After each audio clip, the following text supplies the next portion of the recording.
नमस्कार दोस्तों।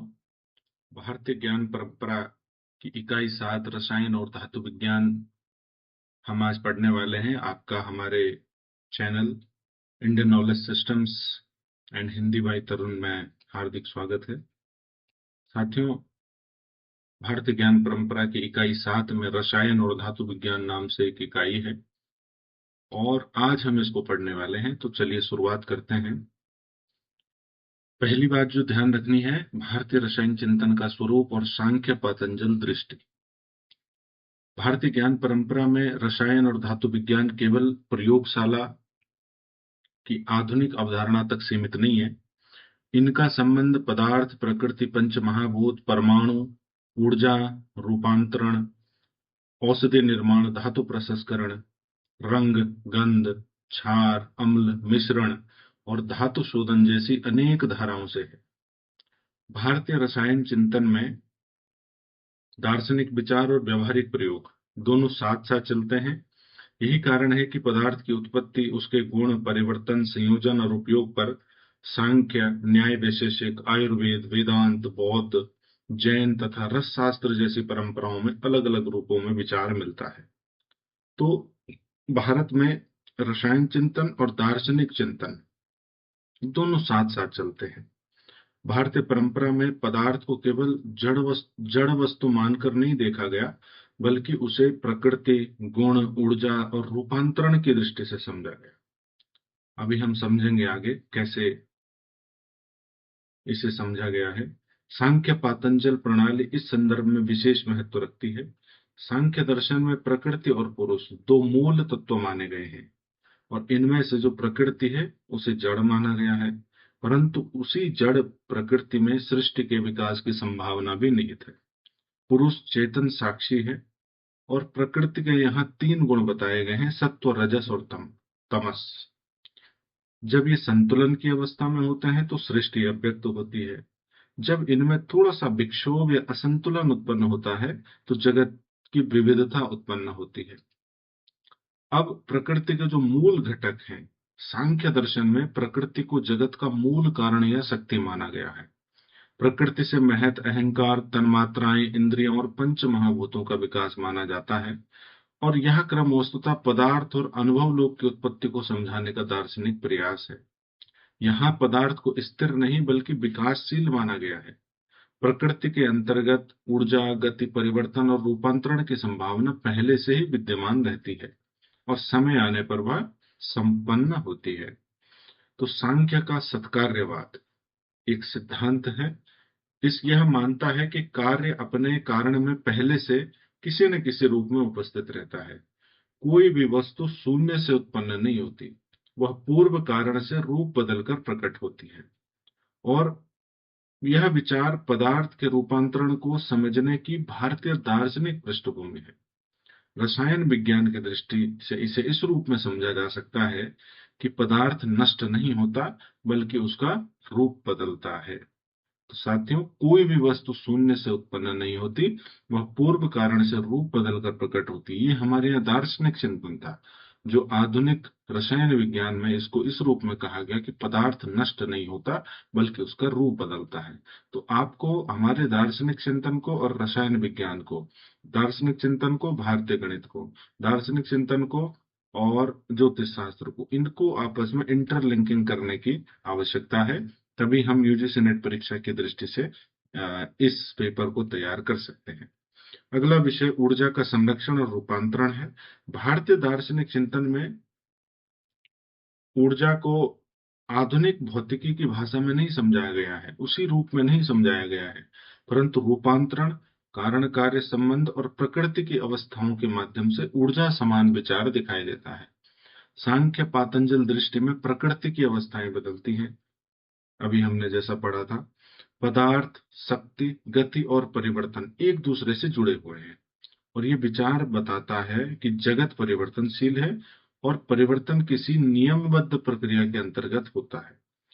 उसी प्रकार जैसे ऊर्जा का संरक्षण और रूपांतरण आधुनिक शब्दावली है, किंतु भारतीय चिंतन में इसका दार्शनिक रूप यह है कि प्रकृति के जो अलग अलग तत्व हैं वो अलग अलग अवस्थाओं में प्रकट होते हैं और कोई तत्व पूर्णतः नष्ट नहीं होता, बल्कि कारण रूप से कार्य रूप में और कार्य रूप से पुनः अन्य रूपों में परिवर्तित होता है। तो ये भारतीय दार्शनिक चिंतन की बहुत बड़ी विशेषता है, जो भौतिकी से भी जुड़ी हुई है, ऊर्जा के संरक्षण के सिद्धांत से भी जुड़ता है, रसायन विज्ञान के सिद्धांतों से भी जुड़ता दिखाई देता है। तो भारतीय रसायन चिंतन का स्वरूप अब हम समझेंगे। सबसे पहले इसमें कार्योत्पत्ति एक शब्दावली है, जिसका तात्पर्य होता है कार्य की उत्पत्ति या परिणाम का प्रकट होना। तो भारतीय दर्शन में कार्य और कारण का संबंध बहुत महत्वपूर्ण माना जाता है। सांख्य दर्शन में कार्य कारण में पूर्व स्थित माना गया है, जबकि न्याय वैशेषिक में कारण कार्य का विश्लेषण परमाणु संयोग द्रव्य और गुणों के आधार पर किया गया है। दूसरा सिद्धांत साथियों, सहचर्य का सिद्धांत, और यह सिद्धांत वस्तुओं के साथ साथ होने या एक दूसरे से जुड़े रहने की अवस्था को समझाता है। रासायनिक दृष्टि से, क्योंकि हम रसायन और धातु विज्ञान पढ़ रहे हैं, तो रासायनिक दृष्टि से सहचर्य के सिद्धांत को पदार्थों के संयोग, मिश्रण और पारस्परिक क्रिया की पृष्ठभूमि में देखा जा सकता है। जब दो या अधिक तत्व या द्रव्य परस्पर संपर्क में आते हैं, तो उनके गुणों और अवस्थाओं में परिवर्तन हो सकता है। अगला है साथियों, पदार्थ का उद्भव और परमाणु की धारणा। भारतीय चिंतन में पदार्थ की उत्पत्ति पर विभिन्न दार्शनिक मतों ने विचार किया। सांख्य में प्रकृति से पदार्थ जगत का विकास माना गया। न्याय वैशेषिक में परमाणु को पदार्थ की सूक्ष्म इकाई के रूप में देखा गया। बौद्ध और जैन परंपराओं में भी परमाणु या सूक्ष्म द्रव्य की धारणा मिलती है। इस प्रकार भारतीय रसायन चिंतन की जो मूल भूमि है वो दार्शनिक है। आप देख सकते हैं कि हर एक सिद्धांत कहीं ना कहीं भारतीय दर्शन से जुड़ता हुआ दिखाई दे रहा है, और लेकिन उसका संबंध पदार्थ, रूप, रूपांतरण और संयोजन से स्पष्ट रूप से जुड़ता हुआ दिखाई देता है। अगला विषय है आयुर्वेद में रसायन विज्ञान और पदार्थ की भौतिक विशेषताएं। आयुर्वेद में रसायन शब्द का अर्थ होता है दीर्घायु, पुनरुत्थान और स्वास्थ्य वर्धन, लेकिन पदार्थों के गुण, औषध निर्माण और संयोजन की दृष्टि से इसमें रसायन विज्ञान की आधारभूमि भी दिखाई देती है। तो आयुर्वेद में पदार्थ की रचना को पंच महाभूतों से जोड़ा गया। ये पंच महाभूत वही पंच तत्व हैं, पृथ्वी, जलवायु और आकाश, अग्नि। ये पांच महाभूत केवल स्थूल पदार्थ नहीं है, बल्कि ये गुणात्मक सिद्धांत भी हैं। कैसे? क्योंकि पृथ्वी स्थिरता और घनत्व का संकेत देती है। जल द्रवता और संयोग का सिद्धांत संकेत करता है। अग्नि रूपांतरण, ताप और पाचन का संकेत करती है। वायु गति और संचार का, जबकि आकाश विस्तार और रिक्तता का प्रतीक है। तो इस प्रकार जो पंच तत्व हैं वो केवल स्थूल पदार्थ नहीं है, बल्कि वो गुणात्मक सिद्धांत भी हैं। जो इसके बाद हम आगे आते हैं साथियों, पदार्थों की विशेषताएं। तो जो आयुर्वेद है उसमें द्रव्यों को उनके रस, गुण, वीर्य, विपाक और प्रभाव के आधार पर समझा जाता है। रस का तात्पर्य है स्वाद से, और स्वाद मधुर भी हो सकता है, अम्ल भी हो सकता है, लवण भी हो सकता है, कटु भी हो सकता है, तिक्त और कषाय भी हो सकता है। तिक्त यानी कड़वा, कषाय भी मतलब लगभग तिक्त यानी तीखा, कषाय मतलब कड़वा, कटु भी मतलब कड़वा। तो गुण द्रव्य की प्रकृति बताते हैं, जैसे गुरु लघु, स्निग्ध रुक्ष, शीत उष्ण। तो जो गुण है वो द्रव्य की प्रकृति बताते हैं कि कैसा कोई पदार्थ है, उसकी प्रकृति कैसी है, क्या वो मुलायम है, कठोर है, ठंडा है, गर्म है। इसी प्रकार वीर्य द्रव्य की सक्रिय शक्ति है, तो ये शीत या उष्ण रूप में समझी जाती है। विपाक पाचन के बाद द्रव्य का अंतिम प्रभाव है, और प्रभाव द्रव्य की विशिष्ट शक्ति है, जो सामान्य नियमों से अलग भी हो सकती है। तो ये पदार्थों की विशेषताएं हैं आयुर्वेद के अनुसार। और इसके बाद मिश्रण और रासायनिक योग। आयुर्वेद में एकल औषधि के साथ साथ बहुघटक योगों का प्रयोग होता है। जब दो या अधिक द्रव्य मिलते हैं तो उनके संयुक्त प्रभाव अलग हो सकते हैं। इसी कारण औषधि निर्माण में मात्रा, अनुपात, संस्कार, माध्यम और प्रक्रिया का विशेष महत्व है। उदाहरण के लिए किसी औषधि को जब घी में पकाया जाता है तो उसका प्रभाव अलग होता है, चूर्ण रूप में देने पर वह अलग होता है, और क्वाथ में पकाने से वह अलग होता है। तो यहाँ माध्यम और प्रक्रिया औषधीय गुणों को प्रभावित करते हैं।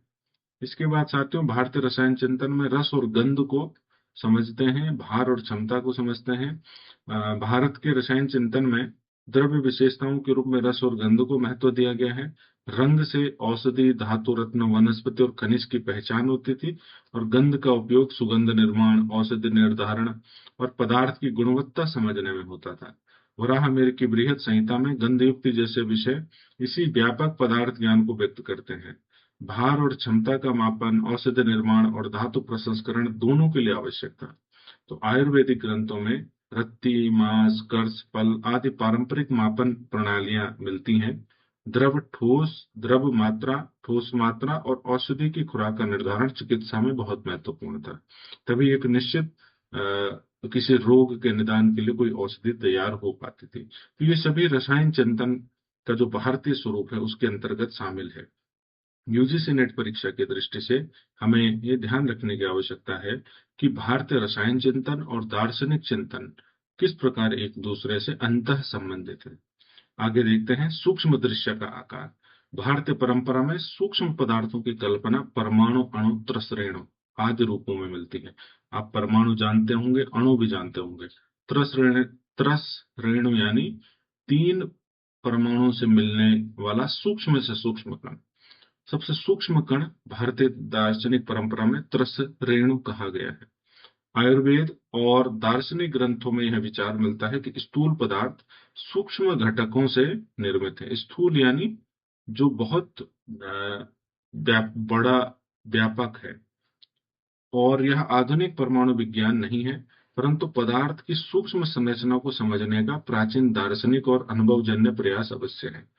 अब कुछ ग्रंथों को अगर अगर हम देखें तो बृहत संहिता रस शास्त्र और धातु कर्म की जो भारतीय विरासत है उसके अंतर्गत रसायन परंपरा में वराहमिहिर की बृहत संहिता का उल्लेख बहुत महत्वपूर्ण है। यह ग्रंथ बहुआयामी विषयों को अपने अंदर समेटता है, जैसे ज्योतिष, वास्तु, वनस्पति, रत्न, गंध, जल, निर्माण और लोक ज्ञान के विविध विषय इसमें है। रसायन से संबंधित दृष्टि से इसमें ब्रज लेप, ब्रज संघात और गंध युक्ति जैसे विषय विशेष महत्व रखते हैं, जिनको हम आगे देखने वाले हैं।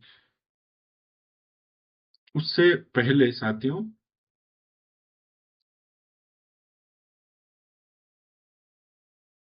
हाँ, वेदांत, बौद्ध, जैन और न्याय वैशेषिक दर्शन में पदार्थ चिंतन किस प्रकार हुआ है। वेदांत में पदार्थ के रूप। तो वेदांत का मुख्य विषय ब्रह्म, आत्मा और जगत है। अद्वैत वेदांत में ब्रह्म को अंतिम सत्य माना गया और जगत का नाम रूपात्मक प्रपंच के रूप में समझा गया। पदार्थ के विभिन्न रूपों का उद्भव माया, नाम, रूप और उपाधि के माध्यम से समझाया जाता है। यह रसायन विज्ञान का प्रत्यक्ष सिद्धांत नहीं है, किंतु पदार्थ जगत की विविधता को एक मूल सत्ता से प्रकट मानने वाली दृष्टि है।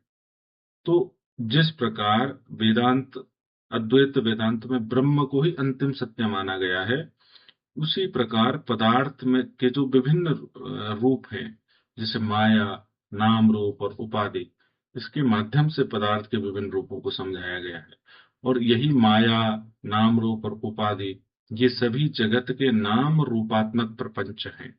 तो इस तरीके से हम दर्शन और रसायन को अंतः संबंध कर सकते हैं। दूसरा साथियों, बौद्ध परमाणु सिद्धांत है। इसमें पदार्थ को क्षणिक माना गया है। क्षण भंगुरता बौद्ध चिंतन की मूल विशेषता है। कुछ बौद्ध दार्शनिक परंपराओं में परमाणु सदृश सूक्ष्म इकाइयों की चर्चा मिलती है, किंतु ये स्थायी आत्म तत्व की तरह नहीं है, बल्कि क्षणिक घटनात्मक इकाइयां मानी जाती है। बौद्ध दृष्टि में पदार्थ निरंतर बदलता रहता है। स्थिरता केवल अनुभव का भ्रम है। पदार्थ हर समय बदल रहा है। बुद्ध की एक प्रसिद्ध कहानी भी है कि यदि आप नदी में पांव डालकर खड़े हैं तो न जाने कितनी बार वहां पर पानी बदल चुका है ना। आप भले ही स्थिरता का अनुभव कर चुके होंगे। जैन परमाणु सिद्धांत में जीव और अजीव का भेद महत्वपूर्ण है, और अजीव में ही पुद्गल भी आता है। पुद्गल पदार्थ है जिसमें रूप, रस, गंध और स्पर्श जैसे गुण हैं। जैन दर्शन में परमाणु पदार्थ की सूक्ष्म इकाई है, जो रसायन विज्ञान में भी है। जैन दृष्टि में पदार्थ स्थायी द्रव्य के रूप में है, लेकिन उसकी अवस्थाएं बदलती रहती है। यह दर्शन स्थायित्व और परिवर्तन दोनों को साथ लेकर चलता है। और अनेकांतवाद में तो जैन दर्शन पदार्थ को एक ही दृष्टि से नहीं बल्कि अनेक पक्षों से देखने की प्रेरणा देता है। तो इस प्रकार पूरा दर्शन किस प्रकार हमारे रसायन विज्ञान से जुड़ा हुआ है। न्याय वैशेषिक रासायनिक चिंतन। न्याय वैशेषिक दर्शन भारतीय पदार्थ चिंतन की सबसे व्यवस्थित परंपराओं में से है। वैशेषिक दर्शन में द्रव्य, गुण, कर्म, सामान्य, विशेष, समवाय और अभाव जैसे पदार्थों की चर्चा मिलती है। द्रव्य में पृथ्वी, जल, तेज, वायु, आकाश, काल, दिशा, आत्मा और मन को गिना गया है। वैशेषिक में परमाणु अविभाज्य सूक्ष्म इकाई है जिसे विभाजित नहीं किया जा सकता, सबसे छोटी इकाई वही है। परमाणु संयोग से द्विगुणक और त्रिगुणक जैसी संरचनाएं बनती हैं। इसे इससे स्थूल पदार्थ निर्मित होते हैं। तो जब आप साथियों एनसीईआरटी की कक्षा 9 की परमाणु की अवधारणा नामक साइंस में जो चैप्टर है उसको पढ़ेंगे तो न्याय वैशेषिक जो रासायनिक सिद्धांत है और वहां पर जो बातें लिखी गई है दोनों में आप साम्यता प्राप्त कर सकते हैं। भारतीय रसायन चिंतन के स्वरूप के अंतर्गत कुछ और टर्मिनोलॉजी हम देखेंगे कि संयोग, विषम समयोगिक। न्याय वैशेषिक दर्शन में परमाणु संयोग के आधार पर पदार्थों की रचना समझाई गई। समान प्रकृति के घटकों से बने यौगिक और भिन्न प्रकृति के घटकों से बने यौगिक अलग अलग गुण रखते हैं। तो समान प्रकृति के घटकों से बने यौगिक संयोग यौगिक कहलाते हैं और जबकि जो भिन्न प्रकृति के घटकों का यौगिक है वो विषम समयौगिक कहलाते हैं। तो पदार्थों के गुण उनके घटकों और संयोजन की प्रकृति पर निर्भर करते हैं। एक अवधारणा और है साथियों, परिस्पंद या सूक्ष्म गति की अवधारणा। यह मान्यता है कि सूक्ष्म इकाइयों में गति होती है और यह गति पदार्थ को स्थिर नहीं रहने देती। रासायनिक क्रिया और ऊष्मा के संबंध में भी न्याय वैशेषिक परंपरा में विचार मिलते हैं। ऊष्मा के प्रभाव से पदार्थों के गुण बदल सकते हैं, संयोग वियोग हो सकता है और नया रूप उत्पन्न हो सकता है। अब बृहत संहिता रसशास्त्र और धातु कर्म की जो विरासत है इसको हम पहले भी देख चुके हैं। बृहत संहिता का उल्लेख बहुत महत्वपूर्ण है क्योंकि ये बहुत सारे क्षेत्रों को अपने में समेटता है जिनमें से एक रसायन विज्ञान भी है। अन्य कौन से क्षेत्र हैं यूजीसी नेट परीक्षा की दृष्टि से आपको ध्यान रखना है? ज्योतिष, वास्तु, वनस्पति, रत्न, गंध, जल निर्माण और लोक ज्ञान के विविध विषय बृहत संहिता, वराहमिहिर की बृहत संहिता में शामिल है। अब दो उसमें टर्मिनोलॉजी आई थी, गंध युक्ति, वज्रलेप और वज्र संघात। तो गंध युक्ति साथियों सुगंध निर्माण और सुगंधित पदार्थों के संयोजन से संबंधित है। इस तरह की जो भी टर्मिनोलॉजी सारी हैं यूजीसी नेट परीक्षा की दृष्टि से महत्वपूर्ण है, मिलान वाले प्रश्नों में आ सकते हैं। इसमें पुष्प, वनस्पति, काष्ठ, राल, तेल, धूप, चूर्ण और सुगंधित द्रव्यों का प्रयोग होता है। सुगंध निर्माण में द्रव्यों का चयन, मिश्रण, मात्रा और प्रक्रिया महत्वपूर्ण होती है। भारतीय रसायन की सौंदर्य परक और व्यवहारिक दिशा को यह दर्शाता है। इसके बाद वज्रलेप और वज्र संघात।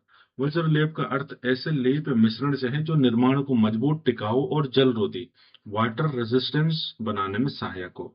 ऐसे ही वज्र संघात भी ऐसे मजबूत मिश्रण या जोड़ से संबंधित है जो निर्माण को दीर्घ काल तक सुरक्षित रखने में सहायक हो। तो वज्रलेप और वज्र संघात ये दोनों आपको शब्दावलियों का ध्यान रखना आवश्यक है। अब जो हमारे यहाँ धातु कर्म की विरासत है ये बहुत प्राचीन और मध्ययुगीन ग्रंथों में मिलती है और बहुत सारी धातुओं जैसे सोना, चांदी, तांबा, लोहा, टिन, पारा, सीसा और जस्ता इन धातुओं का ज्ञान हमारे ग्रंथों में मिलता है और इनका उपयोग भी वहां शामिल है। आभूषण, मुद्रा, औजार, हथियार, मूर्ति, बर्तन, स्थापत्य, यंत्र, औषधि और रसायन प्रक्रियाओं में इनका उपयोग देखा गया है। कौटिल्य का जो अर्थशास्त्र है उसमें सोना, चांदी और अन्य धातुओं से संबंधित जानकारी मिलती है। इसमें खनन, धातु शोधन, धातु गुण, मुद्रा, राजकोष, धातु नियंत्रण जैसी बातें आती हैं। और इसके बाद साथियों अम्ल, क्षार और भारतीय रसायन का समग्र महत्व। अम्ल की जो अवधारणा है किस प्रकार भारतीय रसायन में देखी गई है, भारतीय रसायन शास्त्र में है, इसमें विशेष महत्व ये दोनों ही अवधारणाएं रखती हैं। आधुनिक रसायन शास्त्र में अम्ल और क्षार को पीएच, आयन और रासायनिक अभिक्रियाओं की परिभाषा में भाषा में समझाया जाता है। परंतु भारतीय परंपरा में इनके जो गुण हैं, इनके गुणों, स्वाद, प्रभाव, स्रोत और व्यवहारिक उपयोग के आधार पर यह ज्ञान विकसित हुआ है। तो जैसे अम्ल का संबंध है तो अम्ल का संबंध खट्टे स्वाद और तीक्ष्ण प्रभाव से है। फल, वनस्पति और प्राकृतिक स्रोतों से प्राप्त अम्ल प्राचीन भारतीय परंपरा में जाने जाते थे, जैसे इमली, नींबू, आंवला, दही, किण्वित पदार्थ और कुछ औषधीय वनस्पतियां अम्लीय गुणों से पहचानी जाती थी। तो आयुर्वेद में अम्ल रस का प्रभाव पाचन, स्वाद, अग्नि और दोषों से जोड़कर समझाया गया है, जो आज भी पूरी तरह प्रासंगिक है। इसी प्रकार जो क्षार की अवधारणा है, इसका संबंध क्षरण, तीक्ष्णता और क्षारीय प्रभाव से है। आयुर्वेद में क्षार का उपयोग औषधि और शल्य चिकित्सात्मक दोनों रूपों में मिलता है। पौधों की भस्म से क्षार तैयार की जाती थी। पौधों को जलाकर प्राप्त राख से क्षारीय पदार्थ निकाले जाते थे और फिर इनका उपयोग पाचन, त्वचा, घाव, शल्य प्रयोग और कुछ रोगों की चिकित्सा में होता था। क्षार सूत्र जैसी परंपराएं आयुर्वेद में विशेष रूप से प्रसिद्ध हैं, जिनका उपयोग कुछ शल्य स्थितियों में यानी सर्जिकल सिचुएशंस में किया जाता था। क्षार का ज्ञान यह बताता है कि भारतीय रसायन में वनस्पति, अग्नि, जल और निष्कर्षण की प्रक्रियाओं का व्यवहारिक उपयोग था। अब साथियों आगे बढ़ते हैं और धातु कर्म की विरासत को समझने का प्रयास करेंगे कि हमारी भारतीय ज्ञान परंपरा में धातु कर्म की विरासत की क्या स्थिति है। लोहा और इस्पात। भारत में लोहे और इस्पात की जो परंपरा है अत्यंत महत्वपूर्ण रही है। लोह निर्माण, शोधन और उपयोग से कृषि, युद्ध निर्माण और औजार निर्माण को बल मिला। दिल्ली का प्रसिद्ध लोह स्तंभ आप जानते ही होंगे, भारतीय धातु कर्म की उत्कृष्टता का प्रसिद्ध उदाहरण है, जो जंग रोधी गुणों के कारण विशेष रूप से चर्चित है। और दक्षिण भारत में तो उच्च गुणवत्ता वाले इस्पात की परंपरा रही, जिसे बाद में वुड्स स्टील के नाम से जाना गया। इसका उपयोग धारदार हथियारों और औजारों में हुआ। इसी प्रकार जस्ता आसवन, जस्ता यानी जिंक, जो जिंक धातु है, भारतीय धातु कर्म में जिंक आसवन बहुत महत्वपूर्ण भूमिका है, बहुत महत्व रखता है, क्योंकि एक ऐसी धातु थी जस्ता जिसे प्राप्त करना कठिन था। और कठिन क्यों था? क्योंकि इसे हाई टेम्परेचर पर वाष्पित क्योंकि ये धातु उच्च हाई टेम्परेचर पर वाष्पित हो जाती थी, तो इसलिए इसको प्राप्त करना कठिन था। और भारतीय धातुविदों की कुशलता देखिए, उन्होंने आसवन विधि द्वारा जस्ता प्राप्त करने की तकनीक विकसित की। और रसार्णव और रस रत्न समुच्चय जैसे ग्रंथों में जस्ता और धातु प्रक्रियाओं का उल्लेख मिलता है। राजस्थान का जावर क्षेत्र जो उदयपुर के आसपास है साथियों, उदयपुर से लगभग 30-40 किलोमीटर दूर है, वहां पर जस्ता उत्पादन की प्राचीन परंपरा मिलती है। सबसे पुराने वहां पर जस्ता उत्पादन की खानें मिली हैं। रस शास्त्र और धातु प्रक्रिया। रस शास्त्र में पारा, गंधक, पारा यानी मरकरी, गंधक यानी सल्फर, धातु, खनिज और औषधि निर्माण की प्रक्रियाएं मिलती हैं। इसमें शोधन, मारण, भस्मीकरण, पट, मर्दन, स्वेदन, आसवन आदि प्रक्रियाओं का उपयोग होता है। इनको हम आने वाले कक्षाओं में बहुत विस्तार से पढ़ेंगे। जो जो महत्वपूर्ण, जैसे आसवन विधि है और जिस प्रकार से यहाँ मारण विधि है, शोधन क्या है, भस्मीकरण क्या है, तो आपको घबराने की आवश्यकता नहीं है। रस शास्त्र का जो संबंध है वो आयुर्वेद, धातु विज्ञान और रसायन प्रयोग से है। इसका उद्देश्य औषधीय योग बनाना, धातुओं को संस्कारित करना और शरीर स्वास्थ्य से संबंधित प्रयोग करना था।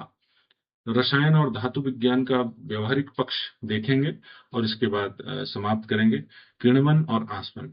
भारतीय परंपरा में किण्वन और आसवन, फर्मेंटेशन हम जिसे कहते हैं, ये प्रक्रियाएं भी ज्ञात थी।